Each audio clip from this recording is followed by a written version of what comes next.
RTC ప్రైవేటీకరణకు వ్యతిరేకంగా రాష్ట్ర కమిటీ పిలుపు మేరకు అన్ని కలెక్టరేట్ల వద్ద మెమోరాండం సమర్పించాలని చెప్పి ఆర్టీసీలో ఉన్న సమస్యలన్నీ కూడా క్రోడీకరించి కలెక్టర్ గారికి వినతిపత్రం అందించడం జరిగింది.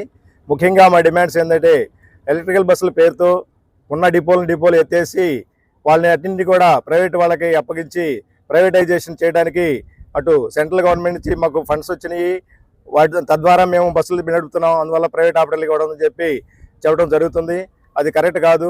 అది పెట్టినందువల్ల ఆర్టీసీ పూర్తి స్థాయిలో 2031 కల్లా ప్రైవేటైజేషన్ అయిపోతుందని చెప్పి మేము పూర్తిగా వ్యతిరేకిస్తున్నాం. అట్లాగే మాకు రావాల్సిన 12వ పిఆర్సీ ఏమైతే 11వ పిఆర్సీ బకాయిలు ఇంతవరకు ఇవ్వలేదు, అలాగే 12వ పిఆర్సీ ఐఆర్ ప్రకటించలేదు, అలాగే మనకు రావాల్సిన పిఆర్సీ కమిషన్ కూడా ఏమీ వేయలేదు. అది వేయాలని చెప్పి మేము గవర్నమెంట్ని డిమాండ్ చేస్తున్నాము. అలాగే ఆర్టీసీలో ఇప్పటివరకు స్త్రీశక్తి పథకం ఏదైతే ఉందో స్త్రీశక్తి పథకం ప్రవేశపెట్టిన తర్వాత పూర్తి స్థాయిలో పనిభారం పెరిగింది, బస్సులు చాలలేదు. ప్రజలకి ఇంకా మెరుగైన రవాణా సౌకర్యాలు అందించాలంటే బస్సుల సంఖ్య దరిదాపు 3000 పెంచాలని చెప్పి కూడా మేము డిమాండ్ చేస్తున్నాము. ఏదైతే ఖాళీలు ఉన్నాయో ఖాళీల్లో కూడా స్టాఫ్ని ఉద్యోగాలు భర్తీ చేయాలని చెప్పి ఈ సందర్భంగా గవర్నమెంట్ని మేము డిమాండ్ చేస్తున్నాం. నా పేరు రజని, బాపట్ల డిపో రాష్ట్ర అసిస్టెంట్ సెక్రటరీని, ఎంప్లాయీస్ యూనియన్. ఏదైతే కేంద్ర రాష్ట్ర ప్రభుత్వం ఎలక్ట్రికల్ బస్సుల్ని ప్రైవేట్ ఆపరేటర్లకి అందిస్తూ ఈ కేంద్ర డిపోల్ని ఖాళీ చేయిస్తూ ఉన్నారు. దాన్ని మేము ఎంప్లాయీస్ యూనియన్గా వ్యతిరేకిస్తూ ఉన్నాము.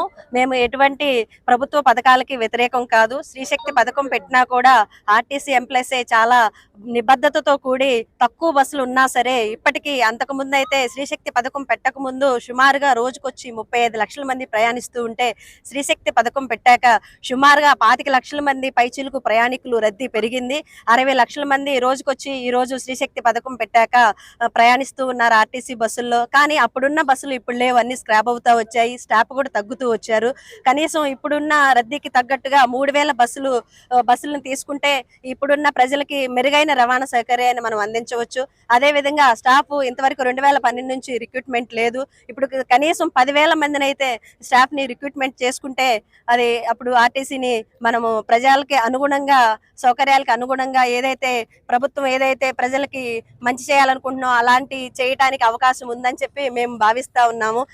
దీనిలో భాగంగా ప్రైవేట్ బస్సులను తీసుకునే ఎలక్ట్రికల్ బస్సులను ప్రైవేట్ ఆపరేటర్లకి ఇప్పటికే 150 బస్సుల్లో 750 బస్సులు తీసుకొని వాటిని ప్రైవేట్ ఆపరేటర్లకి అందించడం వల్ల అక్కడున్న 4 డిపోలు ఇప్పటికీ సుమారుగా గుంటూరు 2 డిపో, నెల్లూరు 2 డిపో, మంగళం ఇలాంటి కొన్ని డిపోలను పూర్తిగా ఖాళీ చేయించేసి అక్కడున్న స్టాఫ్ అందరినీ వేరు డిపోలకి సర్దుబాటు చేసేసి అక్కడున్న డిపోల్ని ఖాళీ చేయించారు. అదేవిధంగా 129 డిపోలు కూడా రానున్న 2030-31 కల్లా అన్ని బస్సులను ఎలక్ట్రికల్ బస్సులు రావటం వల్ల మేము ప్రైవేటీకరణ చెయ్యము, ఎలక్ట్రికల్ బస్సులు మటుకు ప్రైవేట్ ఆపరేటర్లకి ఇస్తాము అంటే అప్పుడు ప్రైవేట్ బస్సులు ఆపరేటర్లకి ఇస్తే మరి స్టాఫ్ అంతా ఏమైపోవాలి?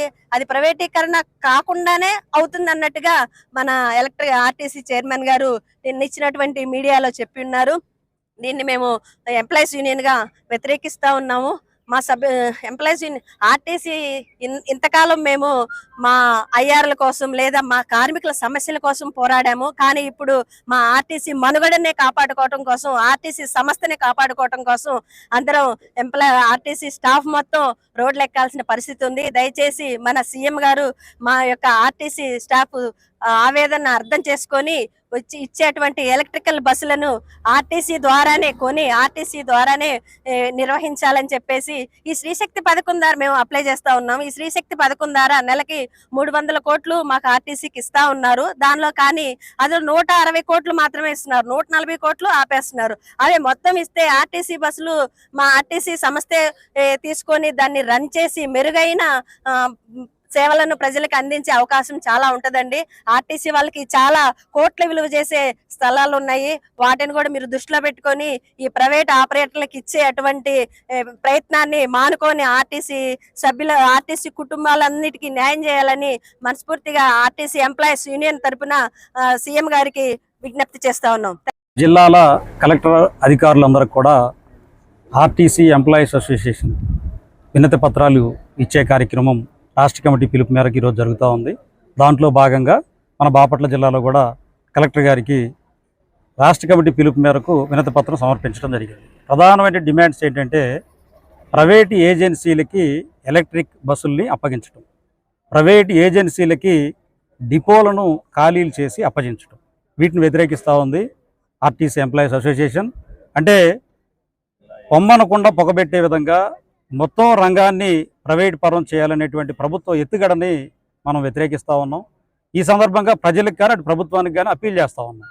ఇప్పుడు మీరు రాష్ట్రంలోనే ప్రతిష్టాత్మకంగా ప్రవేశపెట్టినటువంటి శ్రీశక్తి పథకం అనేటువంటిది ఆర్టీసీ ఎంప్లాయీస్కి ఎంత భారంతో కూడినటువంటి పని అంటే ఇంతకుముందు ఆక్యుపెన్సీ రేషియో ఒక 50 మంది ఉండేటువంటిది ఈరోజు 150-200 మంది బస్సు ఎక్కినా కానీ వాళ్ళు ఎక్కడ కూడా ఈ పథకాన్ని వ్యతిరేకించకుండా ప్రజలకి మెరుగైనటువంటి సేవను అందిస్తూ అటు ప్రభుత్వానికి కూడా పేరు తీసుకొచ్చేటువంటి పద్ధతిలో పనిచేస్తున్నటువంటి ఆర్టీసీ ఎంప్లాయీస్ని మరి ఇప్పటికే మీరు 4 డిపోల్లో ఉన్నటువంటి ఎంప్లాయీస్ని సర్దుబాటు చేసి వారిని వేరే డిపోలకు పంపించడం జరిగింది.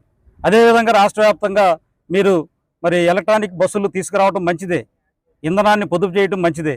ఇదే సందర్భంలో ప్రైవేటు ఎంప్లాయీస్ని ప్రోత్సహించడం, ప్రైవేటు ఎంప్లాయీస్ని ప్రవేశ ఏజెన్సీలని ద్వారాగా పర్మనెంట్ ఉద్యోగులందరినీ ఇంటికి పంపించేటువంటి ప్రక్రియని వ్యతిరేకిస్తూ ఉన్నాం. ఈరోజు రాష్ట్ర వ్యాప్తంగా జరుగుతున్నటువంటి తొలి దశ ఉద్యమంగా దీన్ని ప్రభుత్వం భావించాలి. ఈ ఉద్యమానికి మరి AP JAC employees association, AP JAC Amaravati, మరి లక్షలాది మంది ఉద్యోగులు, ఉపాధ్యాయులు, కార్మికులు, అవుట్సోర్సింగ్ ఉద్యోగులు కూడా ఈ ఆర్టీసీ ఎంప్లాయీస్కి మరి వెన్నుదన్నుగా సంపూర్ణ మద్దతుని తెలియజేసి ఉన్నారు. కాబట్టి వెంటనే ప్రభుత్వం మీరు తీసుకున్నటువంటి ఈ ప్రైవేట్ ఏజెన్సీల ఈ కార్యక్రమాన్ని వెనక్కి తీసుకోవాలని చెప్పేసి ఈ సందర్భంగా డిమాండ్ చేస్తా ఉన్నాం.